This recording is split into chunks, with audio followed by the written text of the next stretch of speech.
आशिक भी चार प्रकार का होला हमार भाई। पहिला जवन अपने मोहब्बत के आगे अपने माई बाप के भी ना चिन्हेला।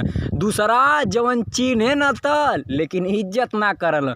तीसरा होला उ जवन अपने माई बाप के मना के शादी बियाह करेला। आ चौथा जवन अपने माई बाप के इज्जत मान सम्मान खातिर अपने मोहब्बत का कुर्बानी दे देला लेकिन केहू के आगे झुके ना देला। पगली भूख के नवरात्र अमनावा दुर्गा माई से।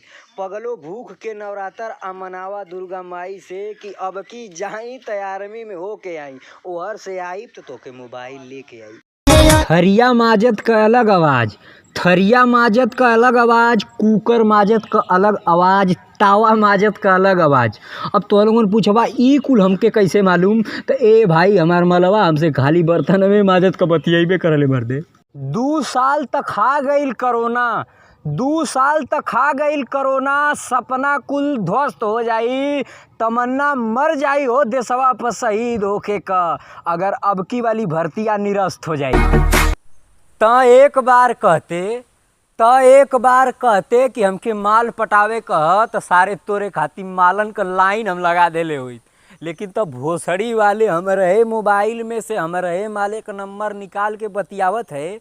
हम की चुतिया बना शुक्र मनावा कि पाकिस्तान का बॉर्डर यूपी या बिहार से ना सटल हो ना तो यूपी बिहार का मेहरारू कुल गोबर पाथत यूपी बिहार का आदमी कुल बॉर्डर छाटत लाहौर के कब भारत में मिला देता है कर कोनो गारंटी ना।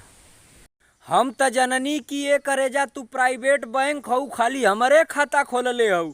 हमके का पता कि तू जन सेवा केंद्र हो 50 रुपया में सब कर फॉर्म ऑनलाइन कर देलू। फैशन का दौर तो आइए गल है हमार भाई। कहे कि आजकल ओहू के टच वाली मोबाइल चाहते जौन मेहरुआई कहनी ए बाबू यही में करे पापा का नंबरवा लिखल हो वही पे फोनवा लगाई बा। हरदम थुथुन गिरा के भिना रहे के चाहिए। मालूम देला तोहर मेहरारू कोनो गैर मर्दे के साथे भाग गई। अरे मर्दे 4 दिन का जिंदगी हंस खेल के बिताला, का पता कब साथ छोड़ दे। हर गाँवे में 2-4 ठमेर छटवा दरिद्र रहे नहीं, चाहे गेहूँ कट चाहे धान, हर फसलिए में सारे खेत में जंजीर बिछवा दिए वही 4 अंगूर खाती।